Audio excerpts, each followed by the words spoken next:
Hi students, आप सबका स्वागत है हमारे इस YouTube channel PC point Ambernath bond for IT में। और आज का ये जो वीडियो है, जो एमएससीआईटी की फ़ाइनल एग्ज़ाम होती है उसके बारे में है। तो आज का ये जो वीडियो है वो सभी स्टूडेंट्स को फ़ायदे में रहेगा, उनके लिए ही स्पेशली बनाया गया है जो अभी एमएससीआईटी की फ़ाइनल एग्ज़ाम की तैयारी कर रहे हैं और अभी फ़ाइनल एग्ज़ाम देने के लिए रेडी हो चुके हैं। काफ़ी सारे सवाल ऐसे बच्चों के मेरे इस चैनल पे आ रहे थे, क्योंकि पहले की जो एग्ज़ामिनेशन थी वो प्योरली ऑनलाइन मोड में थी, जिसके थ्रू वो लोग घर से या फिर अपने सेंटर में जाके एग्ज़ाम दे रहे थे। बट अभी ये जो एग्ज़ामिनेशन पैटर्न है ये पूरी तरह से पहले जो लॉकडाउन के पहले जैसे एमएसबीटी कंडक्ट करती थी, जिसको हम लोग कॉजी ऑनलाइन मोड ऐसे कहते हैं, उस एग्ज़ामिनेशन के थ्रू ही, उस मोड के थ्रू ही एग्ज़ाम कंडक्ट करने जा रही है। ऑलरेडी ये एग्ज़ामिनेशन पहले भी जिन्होंने दिया है उनको थोड़ा आइडिया होगा, बट अभी जो ये 2 सालों से लोगों ने एग्ज़ाम नहीं दी है तो उनके मन में बहुत सारे सवाल हैं, एग्ज़ाम कैसे होगी, क्या होगा, कैसे होगा करके। इसके लिए हम लोगों ने आज का ये जो वीडियो है रिकॉर्ड किया है, क्योंकि पहले वाला जो ऑनलाइन मोड था और ये जो है ये भी ऑनलाइन मोड, लेकिन इसको कॉजी ऑनलाइन मोड कहा जाता है। इसमें फ़र्क ये होता है कि आप अपने मोबाइल से एग्ज़ाम नहीं दे सकते, आपको उसके लिए कंपलसरी एग्ज़ाम सेंटर में ही जाना होता है।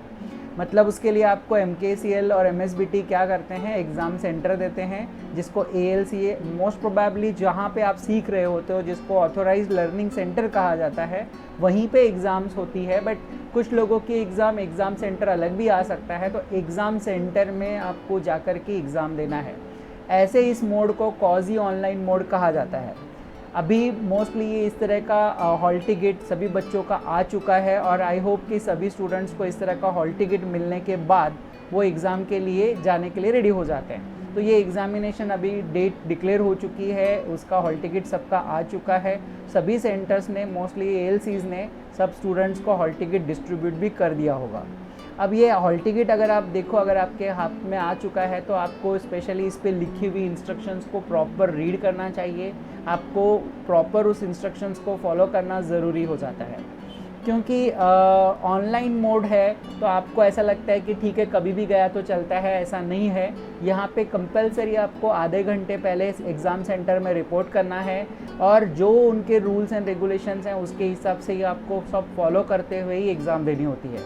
तो आपको कंपलसरी पहले तो एग्ज़ाम सेंटर में टाइम पे पहुंचना ज़रूरी है, क्योंकि ये इसलिए भी बहुत इंपॉर्टेंट हो जाता है कि एग्ज़ाम में 10 बच्चों का एक बैच सपोज़ चालू करने के लिए टाइम है कि 9 o'clock का बैच है और आपको 9 o'clock से लेकर के 10 o'clock तक 60 मिनट्स का टाइम में आपको एग्ज़ाम देना है। आप 9 o'clock को वहाँ पे जब एग्ज़ामिनेशन जब स्टार्ट करने का टाइम आता है तो जो वहाँ पे कंट्रोलर होते हैं या जो एग्ज़ाम कंडक्ट करने के लिए कोऑर्डिनेटर्स होते हैं, उन्हें बराबर 10 लोगों का एक साथ एग्ज़ाम चालू करना पड़ता है। एक बार उन्होंने आपका एग्ज़ाम चालू कर दिया और अगर आप अब्सेंट रह गए तो आपको फिर अब्सेंट मार्क हो जाएगा और आपको री एग्ज़ाम का फ़ीस भर के ही फिर से एग्ज़ाम में बैठने को मिलेगा। सो इसलिए आप टाइम पे पहुँचे, सारी इंस्ट्रक्शंस को प्रॉपरली रीड करें और फिर एग्ज़ाम की तैयारी करके एग्ज़ाम सेंटर में एग्ज़ाम देने के लिए जाए। अभी हम देखते हैं, ये मोस्टली सबको पता है कि अपने पास हॉल टिकट आ गई, मतलब हम लोगों ने पहला जो इंटरनल हमारा एरा का जो मार्क्स था 50 मार्क्स, जिसमें हमें मिनिमम 20 मार्क्स स्कोर करने थे और 40 सेशंस कंप्लीट करने थे, वो जो फर्स्ट स्टेप है वो आपने पार कर ली है और इसीलिए आपको फाइनल एग्ज़ाम का हॉल टिकट मिला है। तो ये फर्स्ट जो हाफ था वो आपका सक्सेसफुली कवर हो चुका है। अभी आप सेकेंड हाफ, जिसको हम लोग फाइनल एग्जामिनेशन बोलते हैं, उसके लिए आप सेंटर में जाने वाले हो, जो आपका 50 मार्क्स का पेपर होगा और जिसमें आपको टोटल 20 मार्क्स कंपलसरी स्कोर करने ज़रूरी हैं।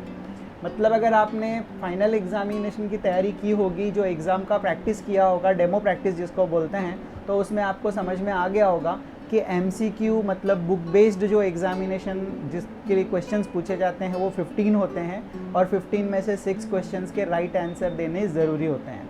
और प्रैक्टिकल बेस्ड जो एग्जामिनेशन से रिलेटेड क्वेश्चंस हैं वो 35 टोटल क्वेश्चंस होते हैं, जिसमें से आपको 14 क्वेश्चन के आंसर राइट देने ज़रूरी हो जाते हैं।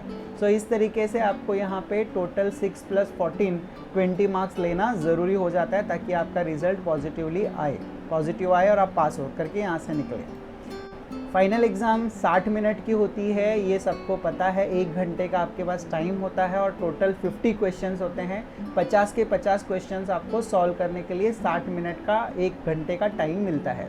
जब आप स्टार्ट बटन पे क्लिक करते हो, मान लो कि अगर आपने 9 बजे एग्जामिनेशन हॉल में एंट्री कर गए, आपने कंप्यूटर के ऊपर प्रोसेस कंप्लीट करने के लिए टाइम लग गया और आपका एग्जामिनेशन 9:20 को स्टार्ट हुआ, तो जिस टाइम में आप स्टार्ट बटन पे क्लिक करोगे उसी टाइम से 60 मिनट्स कैलकुलेट होता है।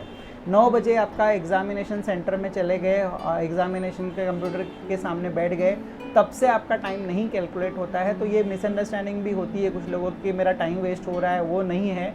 आप जिस टाइम पे भले ही आप 9:30 को क्लिक करोगे तो आपको 10:30 तक पूरा का पूरा 60 मिनट्स मिलेगा।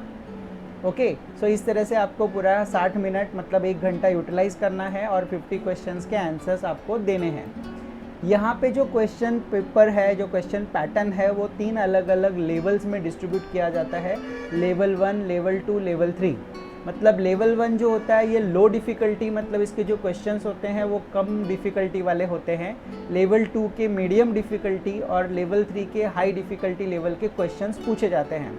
इसका प्रॉपर फाइनल एग्जामिनेशन का डेमो आपने अपने सेंटर में आपने प्रॉपरली कर लिया होगा। ये सारे ऑथोराइज सेंटर्स में जो भी कहीं पे आप एडमिशन लेते हो, ये सारे प्रोसीजर्स, MSCIT के बहुत सारे ऐसे सेंटर्स हैं जो ऑथोराइज सेंटर नहीं है, फिर भी वो MSCIT के एग्ज़ाम कंडक्ट करने के लिए या एडमिशन ले लेते हैं, तो उनके पास ये सब चीज़ें शायद नहीं होंगी, लेकिन ऑथोराइज सेंटर जो होते हैं उनके पास ये सारी प्रॉपर प्रैक्टिस की पूरी व्यवस्था है और उस तरह से वो फाइनल एग्ज़ाम की तैयारी करके लेते हैं। सो आई होप आपको ये पहले से पता होगा कि लेवल 1, लेवल 2, लेवल 3 क्या है और एग्ज़ाम में किस तरह के सवाल आने वाले हैं। एक और बहुत इम्पॉर्टेंट, इसमें कोई भी क्वेश्चन को निगेटिव मार्किंग नहीं है, इसलिए मेरी सबसे ये कंपलसरी इंस्ट्रक्शंस मैं देना चाहता हूँ कि मेरी तरफ से सबको ये कहना ज़रूरी है कि सभी क्वेश्चंस का आंसर देने की कोशिश करो, हर एक क्वेश्चंस को अटैम्प्ट करो, किसी का भी नेगेटिव मार्किंग नहीं है। तो आपको 50 के 50 क्वेश्चंस अटैम्प्ट करने की कोशिश ज़रूर करनी चाहिए। जैसे आपका 50 क्वेश्चंस कंप्लीट हो जाता है, आपका एंड एग्जामिनेशन बटन जो है उसके ऊपर आप क्लिक करके अपना एग्ज़ाम एंड कर सकते हो। लेकिन उससे पहले कोई भी कृपया करके एंड एग्जामिनेशन बटन पे क्लिक करो मत, खेलो मत उसके साथ, क्योंकि इससे आपका एग्ज़ाम रुक जाएगा और आपका टाइम रुक के एग्ज़ाम ख़त्म हो जाएगा। बेटर है कि हम लोग सारे क्वेश्चंस को प्रॉपर 50 क्वेश्चंस को देख ले एक बार प्रॉपर, अगर हमने वो सारे क्वेश्चन सॉल्व किए हैं नहीं किए हैं एक बार देख करके कंफर्म कर लें, और अगर हमने कंफर्म कर लिए हैं तो उसके बाद हम एंड एग्जामिनेशन पे क्लिक करके हमारी एग्ज़ाम को ख़त्म करें। अब आपका रिज़ल्ट जो है, जैसा ही एंड एग्जामिनेशन हो जाएगा आपके स्क्रीन पे आपका रिज़ल्ट फ्लैश हो जाता है, मतलब आपको कितने मार्क्स मिले वो आपके स्क्रीन पे आ जाते हैं। यहाँ पे आपका रिज़ल्ट इमीडिएट पता चलता है, इसीलिए किसी भी प्रकार का ऐसा मत सोचो कि मैं बताऊँगा कल मिलेगा परसों मिलेगा, ऐसा कुछ नहीं होता। इमीडिएटली आपका स्क्रीन पे रिज़ल्ट आ जाता है, आप फेल हो गए, पास हो गए, आपको कितना मार्क्स मिल गया, ये इमीडिएटली वहीं का वहीं आपको पता चल जाता है। फिर बाद में आपको फीडबैक फॉर्म भरने को कहा जाता है। एक फीडबैक फॉर्म मतलब एक 6-7 क्वेश्चंस पूछे जाते हैं कि आपका कीबोर्ड चल रहा था क्या, आपको एग्ज़ाम सेंटर से पहले जब आप एडमिशन लिया था आपने तो बुक मिला था क्या, ऐसे कुछ नॉर्मल क्वेश्चंस होते हैं जिनको फीडबैक फॉर्म कहा जाता है। वो आपको फीडबैक फॉर्म वहाँ पे फिलअप करना है और एग्ज़ाम सेंटर का उस पर्टिकुलर हॉल में से बाहर निकल के वेट करना है। जैसे ही आप वेट करेंगे 10-15 मिनट के अंदर अंदर सब बच्चों की एग्जामिनेशन ख़त्म होने के बाद प्रोविजनल स्टेटमेंट ऑफ मार्क्स जो होता है उसका एक प्रिंट आउट निकाला जाता है। उस पर प्रॉपर स्टैम्प, सिग्नेचर कोऑर्डिनेटर और कंट्रोलर के होते हैं और वो प्रोविजनल मार्कशीट आपको दी जाती है। ये प्रोविजनल मार्कशीट भी आपको संभाल के रखनी है, क्योंकि जब तक आपका फाइनल एग्जामिनेशन का मार्कशीट नहीं आ जाता तब तक ये प्रोविजनल मार्कशीट जो होती है ये आप कहीं पे भी इसकी ज़ेरॉक्स यूज़ कर सकते हो। ये भी इक्विवेलेंट टू ओरिजिनल मार्कशीट जैसा ही है। फाइनली आपकी एग्जामिनेशन की जो सर्टिफिकेट होती है वो 3 मंथ्स के अंदर अंदर आपको मिल जाती है आपके सेंटर से। मोस्ट प्रोबेबली 3 महीने में मिल जाती है। कोई रीज़न से कभी थोड़ा लेट भी हो गया तो पैनिक होने की ज़रूरत नहीं है। वो आपका एग्जामिनेशन जैसे हो चुका है उसका प्रोविजनल मार्कशीट आपके पास है ही, और उसके बेस पे आपको फाइनल एग्ज़ाम की सर्टिफिकेट मिलने ही वाली है। ठीक है, सो इस तरह से आपका फाइनल एग्ज़ाम का जो तैयारी है वो प्रॉपर कर लीजिए। एग्ज़ाम में बराबर हॉल में टाइम पे चले जाइए, एग्ज़ाम दीजिए, पास होइए, अच्छे मार्क्स लीजिए और अपना MSCIT कोर्स को कंप्लीट करके निकल जाइए। आई होप कि ये मैंने जो बताया है मेरे इस वीडियो में ये आपको अच्छी तरह से समझ में आ गया होगा। इससे रिलेटेड अगर किसी को कोई और भी क्वेश्चंस हैं तो ज़रूर कमेंट बॉक्स में डालें, ताकि मैं उनका भी रिप्लाई आपको ज़रूर दूंगा। और सभी स्टूडेंट्स जो भी इसके बारे में कुछ और जानना चाहते हैं और कौन से टॉपिक पे आपको वीडियोस चाहिए तो ज़रूर वो भी मेरे इस वीडियो के कमेंट सेक्शन में डालिए, ताकि मैं उससे रिलेटेड भी वीडियोस आपके लिए बना करके इस चैनल पे डाल सकूँ। ऑलरेडी इस हमारे चैनल के ऊपर काफ़ी सारे अलग अलग वीडियोस, इंफॉर्मेशनल वीडियोस अवेलेबल हैं। आज तक अगर हमारे इस चैनल को आपने सब्सक्राइब नहीं किया है तो सब्सक्राइब भी करो, साथ में बेल आइकन भी प्रेस करो, ताकि आपको फ्यूचर में हमारे जो भी अच्छे इंफॉर्मेशनल वीडियोस आते रहेंगे जो आपके काम के होंगे उसका नोटिफिकेशन आपको मिलेगा और आपको वो वीडियोस भी देखने को मिलेंगे।